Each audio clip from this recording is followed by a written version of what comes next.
Hello पिला माने प्रयास क्लासेस रा आज रो सेशन को तुम मानको स्वागत। आमे ओएसएफ कांस्टेबल एग्जाम पई मॉक टेस्ट सब डिस्कशन करूचे। आशा करूची से सब मॉक टेस्ट निश्चय देखुथिबो। जे माने कोनोसी कारणरू सेही सब मॉक टेस्ट देखि पारुनो सेमानो पई मु सेही सब मॉक टेस्ट रो जो प्लेलिस्ट तयारी करची तार लिंक डिस्क्रिप्शन रे देई नउची। समय सुविधा देखि सब तक मॉक टेस्ट निश्चय देखि नबो। आज आमे इंग्लिश रा आ गोटी मॉक टेस्ट डिस्कशन करिबा। एटा इंग्लिश रा मॉक टेस्ट नंबर 8। एई मॉक टेस्ट पूर्वरु इंग्लिश रा हमें 7टी मॉक टेस्ट करि सारचे। देखिछ ना से सब मॉक टेस्ट जय देखिना देखिनबो। पूर्व मॉक टेस्ट मानक भली आज रा मॉक टेस्ट रे परीक्षा रे पडिया भली 15टी प्रश्न अछि। सेति पई खाता पेन धरि बसि जाओ। प्रति क्वेश्चन पर वीडियो को पॉज करने क्वेश्चन को अटेम्प्ट करे पे चेष्टा करिबा। आ शेष को कमेंट सेक्शन में निजर स्कोर निश्चय जणैबो। देखिबा प्रथम प्रश्न कौन अच्छी तो मान पई। प्रथम प्रश्न अच्छी identify the type of the given sentence. Sentence टी पढ़ी नबा। What a beauty you are. Option तुम सामने रे चूज करनियो। वो ऑप्शन रा चूज कल। जय तुमे ऑप्शन बी चूज करथा ताल तुमे ठीक करछ। एई चिन्ह को देख। एटा होची एक्सक्लेमेशन मार्क माने विस्मय सूचक चिन्ह। सेहिति पई एई वाक्यटा हला विस्मय सूचक वाक्य बा इंग्रजी रे कहले एक्सक्लेमेटरी सेंटेंस। देखिबा next question 2 number in the sentence I need to book a hotel room for my trip. What part of speech is the underlined word. Underlined word देखुछ ना बुक। एटा वो पार्ट ऑफ स्पीच। ऑप्शन अछि noun adjective verb और adverb. भाबी चिंदी choose कर करनेला वो ऑप्शन रा चूज कल। जो माने ऑप्शन सी चूज करछंती से माने ठीक करछंती। बुक मु कहिबे I have a book. Sethi book होची नाउन काइना ओटे जिनिसर ना को बुझेला। किंतु एई जो सेंटेंस टा हमको देइची I need to book a hotel room for my trip. एई वाक्य रे बुक टा होची वर्ब क्रिया। काहे कि ना बुक ए होटल रूम बा बुक ए सीट माने सीट टा रिजर्व करिबा रूम टा रिजर्व करिबा। एई अर्थ रे बुक व्यवहार आइची तनो एठी बुक हला वर्ब। एमिति रे भी टू पर वर्ब रो फर्स्ट फॉर्म लागे ना कोन कहउछ। तनो उत्तर हला ऑप्शन सी। देख जदि तुमे पार्ट ऑफ स्पीच रु अधिका क्वेश्चन अटेम्प्ट करे पे चाहूछ ताले पार्ट ऑफ स्पीच रो हम गोटे वीडियो करथिले। सेई वीडियो रो लिंक डिस्क्रिप्शन में देई नउची। से वीडियोटी देखि नबो। देखिबा 3 नंबर प्रश्न choose appropriate article for the given sentence। एई दियाइथे वाक्य पई एइठी आर्टिकल कोन लागिबो। वाक्यटी पढनबा dash knowledge is power. Option अछि a and the no article. एतिकी ऑप्शन। एई ऑप्शन भितरे उत्तर लुचि गछि। बाछिबा काम तुमरो। बाछि नेलो ना वो ऑप्शन रा चूज कल। जो माने ऑप्शन डी चूज करछंती से माने ठीक करछंती। नॉलेज एटा होची एब्स्ट्रैक्ट नाउन। आउ एब्स्ट्रैक्ट नाउन पूर्वरु साधारणतः आर्टिकल लागे नाही। ज्ञान ही शक्ति। नॉलेज माने कोन ज्ञान। ज्ञान ही शक्ति। एठी नॉलेज टा एब्स्ट्रैक्ट नाउन तेनु ता पूर्वरु आर्टिकल ए एंड दी किछि भी लागिवनी। एब्स्ट्रैक्ट नाउन कोन जानिया पई हमें नाउन रो जो वीडियोटी करथिले से वीडियोटी देखि नबो। से वीडियो लिंक डिस्क्रिप्शन में देई नउछि। देखिबा परवर्ती प्रश्न 4 नंबर प्रश्न कोन अछि। Select the option that will improve the underlined part of the sentence. एटा होछि अंडरलाइंड पार्ट वाक्य रो। In case no improvement is needed. जदि इंप्रूवमेंट किछि दरकार नाही सिलेक्ट नो इंप्रूवमेंट रिक्वायर्ड माने ए लास्ट ऑप्शन टा चूज करिवो जदि इंप्रूवमेंट दरकार नाही। ताले वाक्यटी पढनियो the river overflow its banks and flooded the village. Option देखुछ कोन अछि। प्रथम ऑप्शन अछि overflowing its banks. Second option अछि overflow its banks overflowed its banks. एटा अछि थर्ड ऑप्शन। और लास्ट ऑप्शन तो कहि सरछि नो इंप्रूवमेंट रिक्वायर्ड। भाबी चिंती कर करनेला वो ऑप्शन रा चूज करला। जे माने भर्ब फॉर्म विषय भल जानी से माने ही करें। यही देखनी एठी हला फ्लड भर्ब बन्या प्लावित करवा। फ्लड रो सेकेंड फॉर्म है फ्लडेड बुझीला ना माने पास्ट टेंस रो कथा। सेकेंड फॉर्म एठी माने एठी हमें सेकेंड फॉर्म करवा। ओवरफ्लो भर्ब रो सेकेंड फॉर्म कौन? ओवरफ्लो भर्ब रो सेकेंड फॉर्म होची ओवरफ्लोड FLOWED ओवरफ्लो नुहे तेणु ये करेक्शन दरकार हम ओवरफ्लोड माने ऑप्शन सी हम ये प्रश्न ठीक उत्तर। आउ इट्स एमती लिखा हम कहीं एमती लिखिले तार अर्थ होची एहार आमती लिखिले इट्स माने अपोस्ट्रोफ एस लिखिले ता अर्थ कौन कहला इट इज बुझिल ना जे जान खातार लिखिनियो। कन्फ्यूज तुम हेइथिबो एई जो भर्ब रे जानिछ ना फ्लाई भर्ब रो सेकंड फॉर्म होची फ्ल्यू फ्लाई फ्ल्यू फ्लोन। जदि तुम ए फ्लाई भर्ब कथा भाबिथिबो ताल तुम कन्फ्यूज हेइथिबो आ तुम भाबिथिबो जे हां फ्लाई रो तो फ्ल्यू ओवरफ्लो रो ओवरफ्लो हेइजिबो ना ओवरफ्लो भर्ब रो सेकंड फॉर्म होची ओवरफ्लोड मन रहिला तो। देखिबा next question 5 number choose the correct synonym समानार्थक शब्द कहार इराडिकेट रो ऑप्शन कौन अच्छी डेडिकेट एलिमिनेट कॉम्प्लिकेट और इंडिकेट करनियो। जे तुम्हें ऑप्शन बी चूज करता ताल तुम्हें ठीक करछ। इराडिकेट माने मूलोत्पाटन करबा माने रूट आउट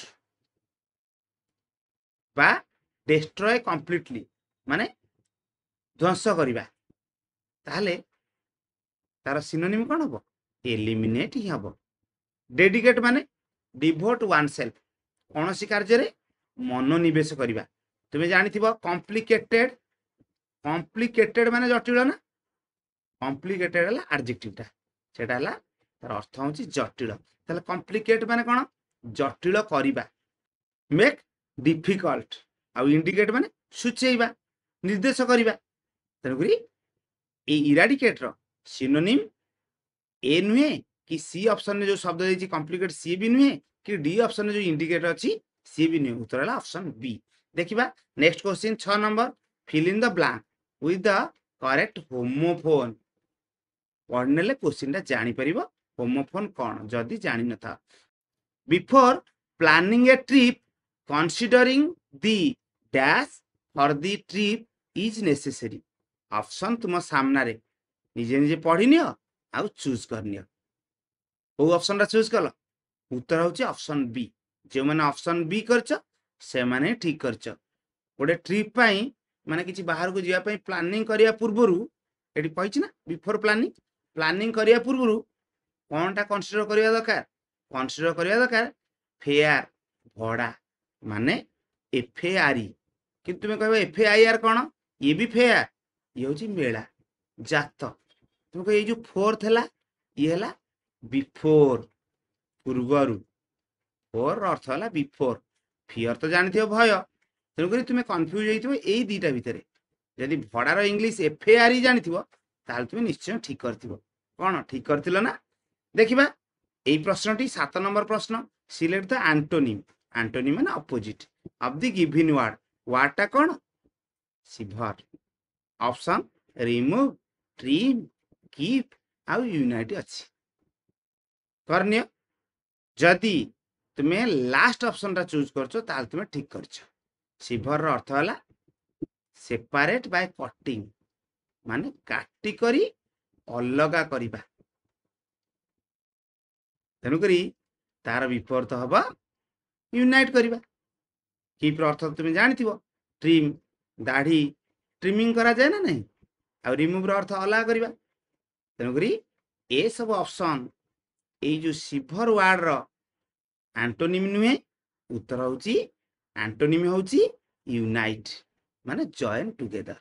देखिबा एई प्रश्नटी 8 नंबर प्रश्न रे देछि choose the appropriate WH word from the following to frame question so as to get the underlined words आज आंसर आंसर भाव रे এই ওয়ার্ড পাইয়া পাই এই যে দুইটা ওয়ার্ড ଦେଇଛି ইয়াକୁ ପାଇବା ପାଇଁ ଆମେ WH ওয়ার্ড ଲଗେଇକି ପ୍ରଶ୍ନ କରିବା ତାହେଲେ କୋଉ WH ওয়ার্ড ଲଗେଇବା ଅପସନ ଦେଖୁଛ ଏଇଟା W ଆରମ୍ଭ ହେଇଛି ଏଇଟା ବି W ଆରମ୍ଭ ଏଇଟା ବି W ଆରମ୍ଭ କିନ୍ତୁ ଏଇଟା H ରେ ଆରମ୍ଭ ଯାହାହେଲେ ବି ସବୁତକ WH ওয়ার্ড ତାହେଲେ ପ୍ରଶ୍ନଟି ପଢି ନେବା ଯୋଉ ବାକ୍ୟଟା ଦେଇଛି Ram runs with his dog on Sundays option ତୁମ ସାମ୍ନାରେ ଭାବିକି ଟିକେ କରିନିଅ କରିନେଲ ଯଦି ତୁମେ ଅପସନ B ଟା ଚୁଜ୍ କରିଛ ତାହେଲେ ତୁମେ ଠିକ କରିଛ ରାମ ଦୌଡେ ତା କୁକୁର ସହିତ ରବିବାର ମାନଙ୍କରେ ମାନେ ଆଉ କୋଉ ଦିନ ନୁହଁ ରବିବାର ମାନଙ୍କରେ ମାନେ ସମୟକୁ ବୁଝଉଛି ନା ଆମେ କହିବା କେବେ ଦୌଡେ ତାହେଲେ ଉତ୍ତର ମିଳିବ ରବିବାର ମାନଙ୍କରେ ସେଇଥିପାଇଁ ଆମକୁ when ହିଁ ପଚାରିବାକୁ ପଡିବ what ନୁହେଁ କି whose ନୁହେଁ what ଅର୍ଥ ତୁମେ ଜାଣିଥିବ କଣ whose ଅର୍ଥ କାହାର how ଅର୍ଥ କେମିତି ଏଗୁଡା କଣ ଲାଗିବ ଉତ୍ତର ହବ ଅପସନ B ଦେଖିବା ନେକ୍ସଟ କ୍ୱେଶ୍ଚିନ୍ କଣ ଅଛି fill in the blank with the correct option how dash money do you have option अच्छी मेनी मच फ्यू आउ लट ऑफ करनेला को ऑप्शन रा चूज कल जदि तुमे मनी जानी था जे अनकाउंटेबल नाउन बोली ताल तुमे ठीक निश्चय करथिबो अनकाउंटेबल नाउन होची मनी तेनु करी ता पूर्वरु लागिबो मच अनकाउंटेबल नाउन पूर्वरु मच लागे हमें कहबा दी हाउ मच वाटर वाटर टा अनकाउंटेबल नाउन तेनु ता पूर्वरु मच लागिबो फिर दे कहिया हमें हाउ मेनी स्टूडेंट्स स्टूडेंट्स टा होची प्लूराल काउंटेबल नाउन एटा प्लूराल नाउन ना एस अछि बहुवचन विशेषटा ताले प्लूराल काउंटेबल नाउन हमें गणी परिबा आ एटा प्लूराल ले भी अछि प्लूराल काउंटेबल नाउन पूर्वरु मेनी लागे किंतु अनकाउंटेबल नाउन पूर्वरु मच लागे एतिकी मन रखिले हेला ए क्वेश्चन रो ठीक उत्तर देखिबा 10 नंबर प्रश्न fill in the blank with an appropriate preposition which hand do you write dash option अछि in on at out with करनेला जदि ऑप्शन डी चूज करथा ताल तुम ठीक करछ केउ हाथ रे तुमे लेख ताले हाथ गोटे बॉडी पार्ट नहीं कि जदि हमें बॉडी पार्ट को यूज करिकी किसी गोटे काम करुचे सेतेबेले प्रिपोजिशन विथ लगेबा एई जेमिति आई सी मु देखे with my eyes body part की आईज मु आखि रे देखे इंग्लिश आखि रे माने तुमे इन करि दबनी I see with my eyes body part हैला शरीर अंश हैला आईज एई अंश को व्यवहार करी मोटे कार्य करूची सेटा होची देखिबा कार्य तेनु एठी प्रिपोजिशन आमे लगेबा विथ सेइथि पई एठी मध्य विथ ही लागिबो देखिबा परवर्ती प्रश्न 11 number choose the correct alternative mumps dash a serious illness for grown up people option is are has आउ वेयर भाबी चिंती करनेल मम्स कौन कहल गालुआ से गोटे रोगर ना सेटा पुनी भाइराल डिजीज भाइरस ही करथाए आ सेथिरे बेक मुह एडा फुली जीव तुम ये जो गालुआ रोग गोटे रोगर ना तुम्हें ये शेष को एस देखिकी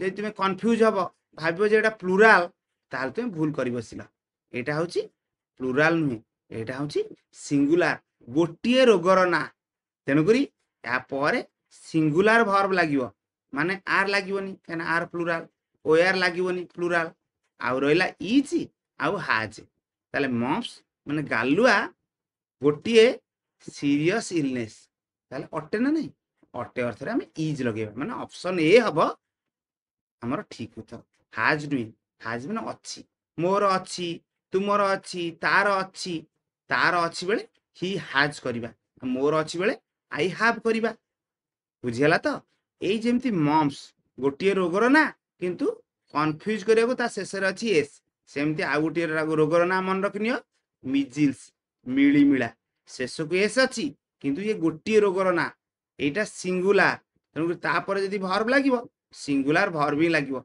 सेमती कहि परिबो मैथमेटिक्स नहीं कि फिजिक्स जिम्नास्टिक्स ये गोटे विषय ना जो मैथमेटिक्स कहली कि फिजिक्स एठी लिखिली जिम्नास्टिक्स ये खेलर ना गोटे खेलर ना तेणुकरी एटा हूँ सिंगुलार सब यापर सिंगुलार भर्ब ही लगे देखा परवर्ती प्रश्न 12 number select the correct plural for radius option तुम सामने ताहले चूज करनी जो मैंने ऑप्शन डी चूज कले से माने ठीक करछंती रेडियस ए यूएस कटि जाइकरी हेगला गोटे आई लागिगला गोटे एठी आई थिला आउ यूएस बदल रे आ गोटे आई लागिला एई जेमिति आमे कहबा आलुमनस आलुमनस कोन जणे पुरातन छात्र नहीं कि तार प्लुराल कले ए यूएस बदल रे आमे आई लगेबा माने आलुमनी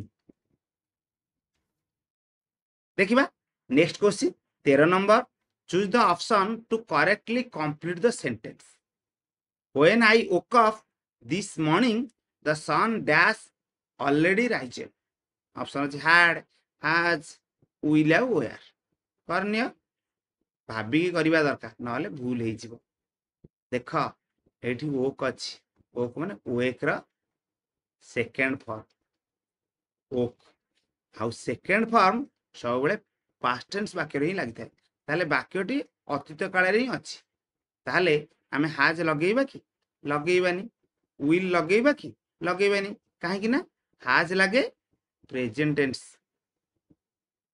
आउ विल लागे फ्यूचर टेंस अर्थ रे ताले आम हाथ रे ऑप्शन बंचिला हाड आ वेयर एबे देखि नबा आगो को यार अर्थ तो हला जेतेबेले मु सकाळे उठिली नहीं कि the sun dash already risen माने सेतेबेले को सूर्य उदय हेई सारी थिले ताले अतीत रे दुईटी घटना घटछि गोटे घटना घटिया पूर्व माने मु सकाळे उठिया पूर्व सूर्य उदय होई सारी थिले ताले एठी आमे करिबा पास्ट परफेक्ट जोटा आग घटी थिबो ता पई पास्ट परफेक्ट आ जोटा परे घटिला ता पई v2 माने पास्ट सिंपल आ पास्ट परफेक्ट रो स्ट्रक्चर होची हाड प्लस v3 एटा होची v3 राइज वर्ब रो थर्ड फॉर्म हला राइजेन ताहले सेकंड फॉर्म कोन सेकंड फॉर्म होची रोज बुझियला ना एटा पास्ट परफेक्ट हबो सेति पई हार्ड ही लागिवो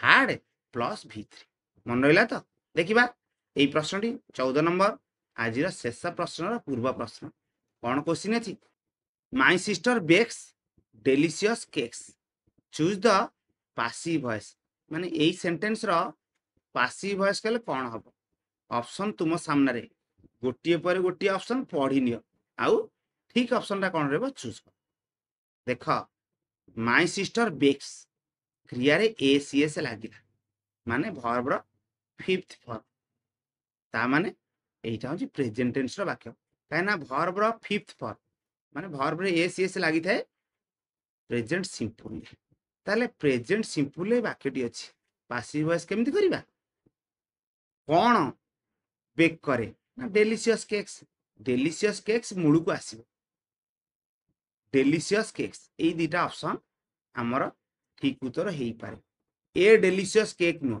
एठी तो अछि डेलिशियस केक्स माने प्लुराल अछि एस अछि आमे काई करबा ए डेलिशियस केक एटा सेति पई भूल माय सिस्टर बेक्ड माने टेंस काई चेंज करबा आउ सब्जेक्टटा कोन प्रथम रहिबो कि ऑब्जेक्टटा मुळु को आसीबो ना डेलिशियस केक्सटा मुळु को आसीबो तगरी डेलिशियस केक्स ए ऑप्शन अछि आउ डी ऑप्शन अछि ए दीटा ऑप्शन भीतर हमर ठीक उत्तर लुचि अछि हमर दीटा ऑप्शन कटि गलानी बी आउ सी देखिबा प्रेजेंट सिंपल अछि माने आमे पासिव वॉइस कला को इज एम आर या भीतर गोटिए लगेबा आउ पासिव वॉइस रे सबले तो वर्ब थर्ड फॉर्म लागे तनकरी आमे इज एम आर गोटे लगेबा जेहेतु केक्सटा प्लुराल इज आउ एम लागिबोनी आर ही लागिबो आर वर्ब वाला बेक्स तार थर्ड फॉर्म कोन निश्चय बेक्ड इंग तो नुहे इंग लगेले सेटा होची वर्ब रो फोर्थ फॉर्म तनकरी उत्तर हला हमर ऑप्शन डी डेलिशियस केक्स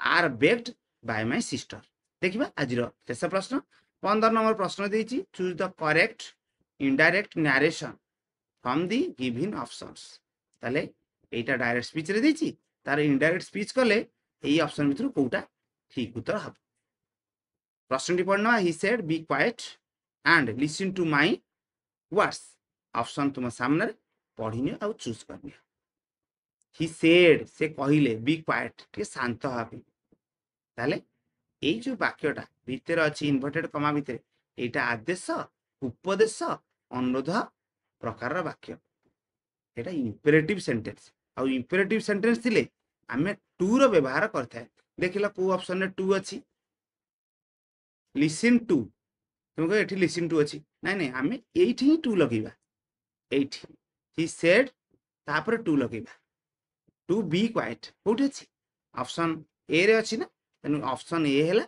एई प्रश्न ठीक उत्तर तुम कह सेडटा अर्ज हे गेला हां सेडटा अर्ज हे जाइछि अर्ज माने कोन बाध्य करिबा प्ररोचित करिबा आउ काहाकु से बाध्य करछंती देम से मानो काहाकु तो बाध्य करछंती ना हम देम लकेइले तापर to be quiet and listen to my बदल कौन हम तांको कथा कहना से कहिथिले ना माइंडटा है जीव हिज वर्ड्स रहिला तापर ए बुझि पारल ना उत्तर हमर ऑप्शन ए जो माने ऑप्शन ए चूज करथिलो से माने ठीक करछ हमर सब तो प्रश्न डिस्कशन सरी जाइछ डिस्कशन केमिति लागिला यदि भल लागि थे ताले लाइक कर नबो भल न लागि थिले लाइक जमा करिया भी दरकार नाही आउ जदी भल लागि थे ताले आउ गोटे काम बाकी रहिला कोन सांग मान सहित बहु मात्रा शेयर करिबा परिबो तो आउ कमेंट सेक्शन ने निजर स्कोर जणैबो आउ जदी किछि सुचिंता मतामत थाए ताले ताहा मध्ये जणैबो ताले आज पय एतिकी तो मतामत अपेक्षा रहउची